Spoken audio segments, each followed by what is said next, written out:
வணக்கம் and welcome to our channel unique stories. வாழ்க்கைக்கு தேவையான மிகச்சிறந்த கருத்துக்களை நாம் கதைகளினூடாக தெரிந்து கொள்ளலாம்.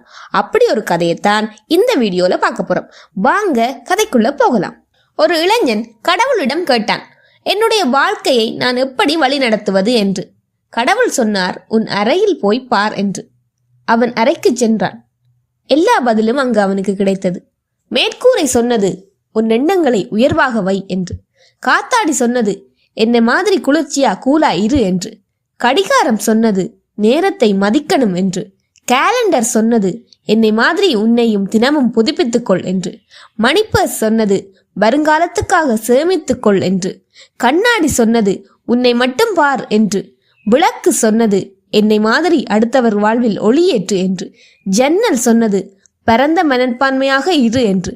தரை சொன்னது, எப்போதும் கீழே பணிவாக இரு என்று. படிக்கட்டு சொன்னது, வாழ்க்கையில் ஒவ்வொரு படியிலும் ஏறும் போதும் கவனமாக அடியெடுத்து வை என்று.